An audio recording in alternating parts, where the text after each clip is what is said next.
मिठी नदीचं प्रदूषण कमी करण्यासाठी 19 वर्षांमध्ये 1650 कोटी रुपयांचा खर्च। मात्र मिठी नदी प्रदूषणाच्या विळख्यातून अद्यापही मुक्त नाही। यंदाच्या पावसाळ्यामध्ये मिठी नदीचं चित्र स्पष्ट होणार।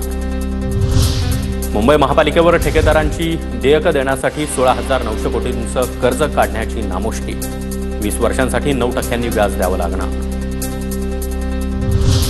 मलबार हिलमधील निसर्ग उन्नत मार्गाच्या खर्चामध्ये वाढ।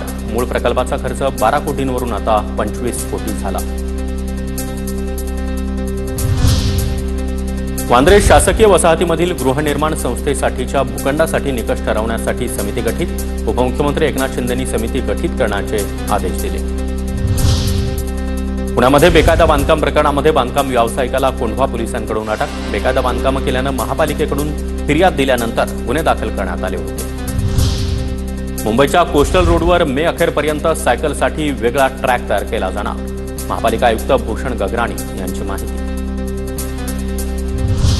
मुंबई पुणे जुन्या महामार्गावर अवजड वाहनांना बंदी असून देखील अवजड वाहनांची सर्रास वाहतूक सुरू। लोणावळ्यातील एकविरा देवीच्या यात्रेनिमित्त महामार्गावर अवजड वाहनांना बंदीचा निर्णय।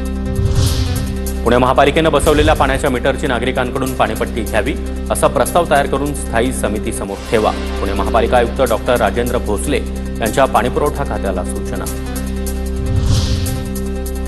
पुण्याच्या भोर शहरामधील रामबागमध्ये रस्त्याचं काम करताना पाईपलाईन फुटली।